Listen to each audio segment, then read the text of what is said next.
So hi, good day. So as you can see, meron na naman tayong another order na dumating, no? So we got it online. So ang gagawin natin is another unboxing. What's new?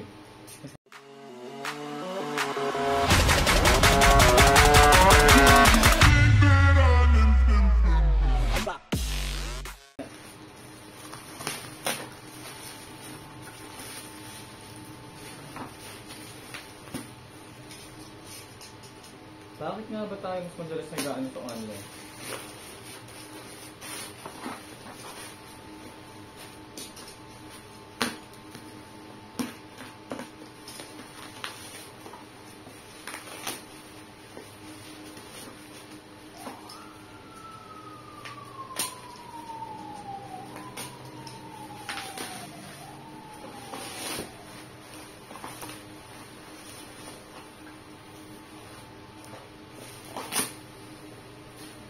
So as you can see, ito yung order natin na Surfy na side mirror para dun sa motor natin na bago. So ito, order lang ako ng Thai na kitchen para yung susi niya, which is actually cool. So kitchen, ito na muna siya. So let's check this.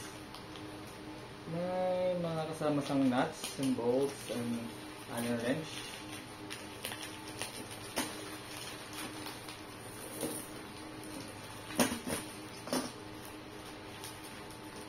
So yan, mga nuts and bolts and Allen wrench na kasama niya. And, oh, it's actually cute.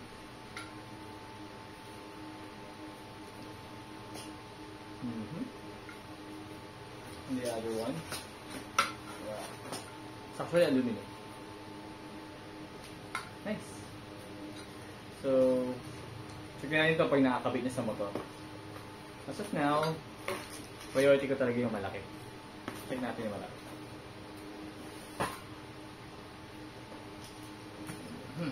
As you can see, ito lang yung stickers. Spider. So, ayan. Important notice, to guarantee your complete satisfaction, we kindly request that you document a video while unboxing your item. This will allow us to identify and address any product damage caused during shipping or transport. So, may paalala si Spider.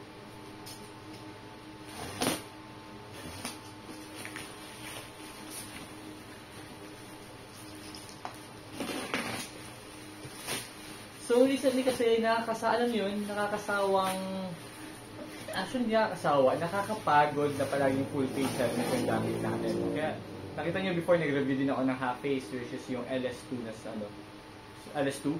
So, medyo matagal na yun, kaya kumuha tayo ng bago. Kung ano to, Spider Reboot 2. Okay?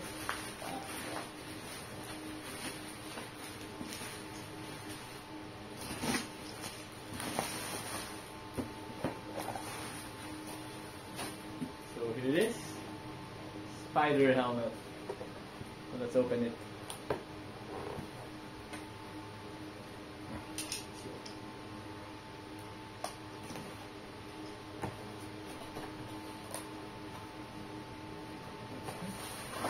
First,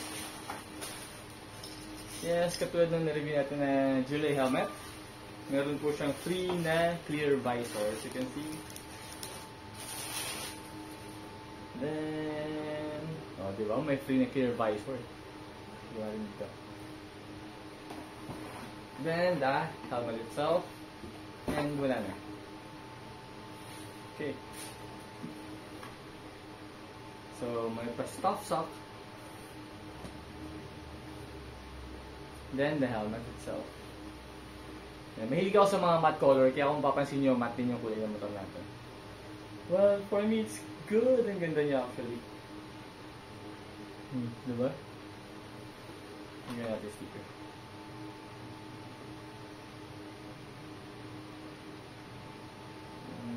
Okay naman patanggal.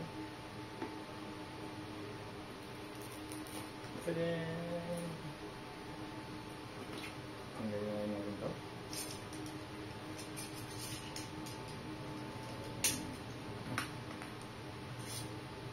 The price of this is actually, I got it for 2,650 online. So as you can see, there you go. So air vent, may air vent siya dito sa taas. Sa baba, malamang wala yan kasi half face naman siya. So,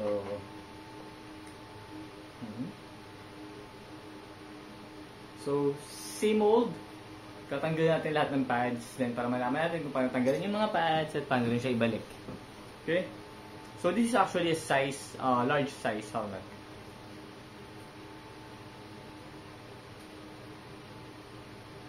Parang wala ko nakitang manual niya. Wala ka siyang manual.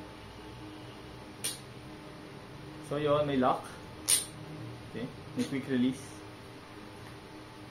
So yung LS2 na binili natin before, nakakalas yun eh. Sana ito rin. Nakakalas yung pads. Same. May red na lock. So you can see yung lock na yan. The other side, same. And isang hila lang siya. Isang buo.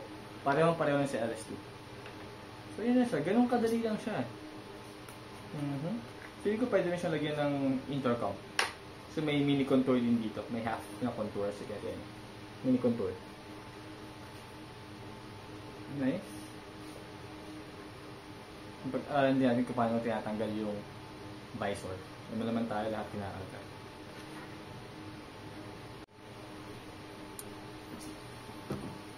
So yun na nga guys, no? Check naman natin kung paano, natanggal natin yung foam niya, yung pads. Check naman natin kung paano tanggalin yung visor niya. So ito yung visor. Pogi, no? Reboot 2. So, nice mga reviews. 1, 2. So diba, may click siya, may maklik ni sound. Yung pinaka-level ng pagbukas niya. So, pinaka fully closed, then 1, 2. So, dalawa lang. After that, hawakan niyo itong circular part na to. Then, hawakan niyo din yung visor. Then, as simply as you're going to pull the visor outward. Okay? Tada! So, you can see, simple as that. Okay? Then, kapag ibabalik nyo, same procedure lang din. Hindi ko na ikakabit to kasi hindi ko na magagamitin. Mas prefer ko talaga yung smoke visor kaysa ganito kasi yung masilawin talaga ako. Kaya lahat ng mga helmet ko, kung napapansin nyo, lahat ng nireview kong helmet, lahat sila may extra visors. So, babalik natin, same procedure, ganoon lang din. So, hindi nyo na kailangan tanggalin tong cap na to. So, then, line it up. Then, push. So, nakakatakot lang yung mga clicking sound, but it's normal. So, securely lock na ulit. Okay, then ibalik naman natin yung pads. So, unahin natin yung likod. Yung sides. Yung lock.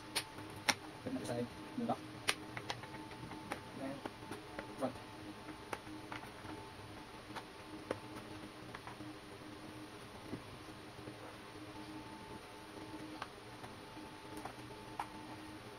Tada! It's back. So, tingnan natin ako. Everything's intact, everything's normal, back to normal. So, tignan naman natin ang nakasuot siya.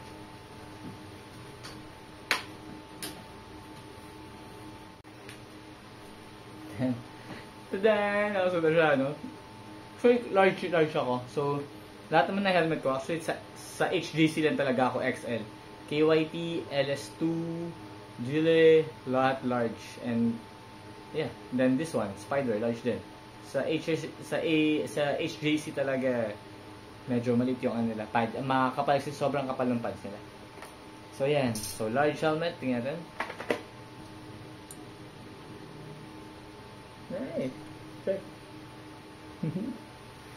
solid. So meron na tayong pang everyday na helmet, no? So yung kasi alam mo yun, pag yung mas malapit ang pupuntahan mo, kaya nakakatamad pag palagi naka full face. Ang hassle masyado. Kaya alam ko, hindi lang ako, pero most of the riders talaga, meron yung full face, may half face, may modular, no, iba't ibang helmet yan. Meron pang trail, meron pang road, meron pang laro, meron pang touring. So, yun, kaya maraming tayong helmet. Okay, so hope you guys enjoyed our review again sa another helmet na na-purchase natin. So, yun, tatambakan tayo ng helmet. Thank you very much. Don't forget to subscribe, Daily Ride PH. Yeah.